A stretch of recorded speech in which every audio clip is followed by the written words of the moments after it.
Good afternoon, guys. Welcome back. It's a short period now, a couple of days after the original frame arrived, and I've had the opportunity to build the bike up.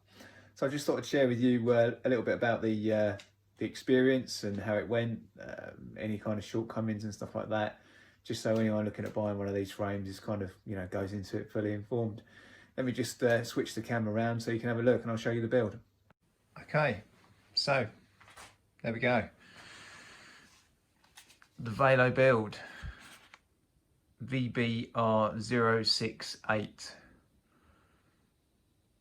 They're my old Chinese clincher wheels on it. Old Tegra Group set, various components sourced, some of which is from Chris at Velobuild. The wrapping I've done myself just to add a bit of colour really. But in terms of the build, fairly straightforward, just like any other bike really. Not a great deal kind of went wrong. I had a few issues with the headset. Part of that probably was me trying to be a little bit clever and use I've got the original Venge stem on there, which if it was slammed I could use the top cap, but I'd used the expander cap which came with the bike, so it came with a headset. And I was using the expander cap but with a different top cap, which wasn't really working too well with the rest of the system. So I'd also missed out a few of the wavy washers, which I wasn't sure I needed, but evidently I did. So it was causing a bit of play. So if you're building one of these up, just make sure you use all the components that it comes with, and perhaps don't try and be too clever like I was maybe. It's not been ridden yet, so I can't speak for how it rides or any kind of shortcomings. The one complaint they did have with these, or a few people noticed with these, is that sometimes the seat post can slip.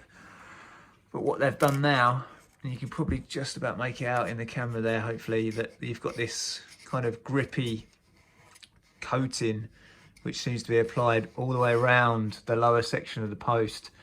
Now that's been set up for me, I'm about 6 foot, so that's just about right for me after I've had a bike fit done a few years back. So yeah, you will see that, but I mean you can see there where I've just scratched it with my fingernail, but that blends in fairly well. It's a slightly glossier finish compared to the matte of the carbon.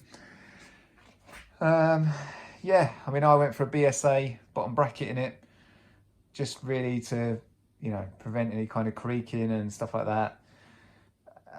The other press fit systems are known to creak, as I'm sure you're all aware, whereas the BSA screw-in system tends to be a little bit more trouble-free. And as this is going to be the winter bike, I wanted something that was going to be used all year round. Yeah, forks went in fine. As I say, the whole assembly, I mean, it was probably built in about a day, well, less than a day perhaps, but with tinkering and getting it all set up properly, yeah, probably all in around a day. Came with a spare rear hanger. Getting all the cables through the frame was fairly simple. It comes with the threading plastic already in the frame anyway, with masking tape on the ends, which helps considerably. Just assembled it methodically and just went through it as you would do any other bike.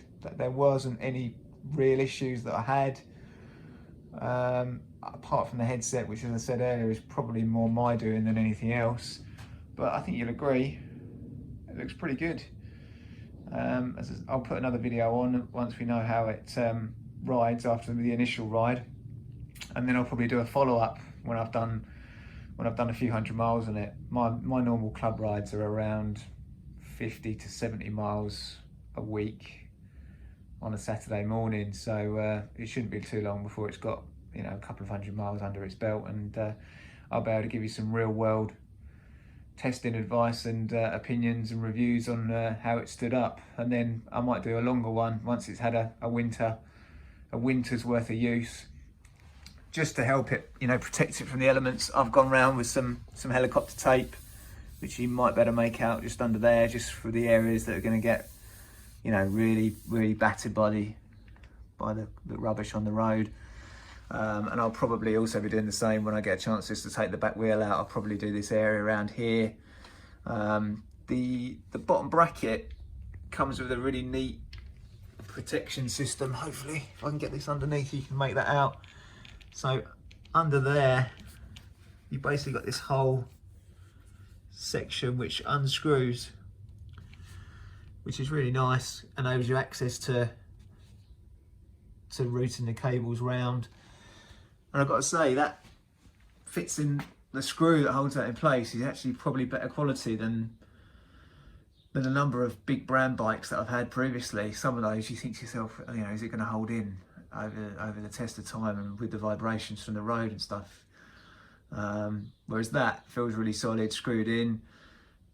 Yeah, very, very impressed with it. There's no kind of, you know, nothing's wobbling.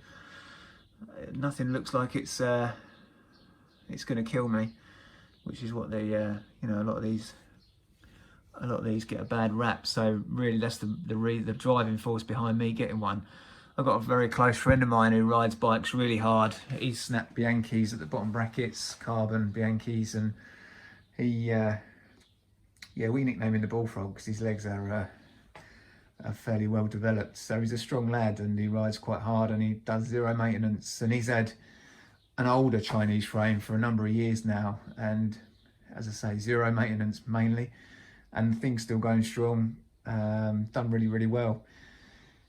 All weathers. So yeah, that's part of the reason behind me buying this. As I said in my first video, I just wanted to get one, build it up, use it as a winter bike. Hasn't cost me a fortune, and you know, put it through its paces and see what it does.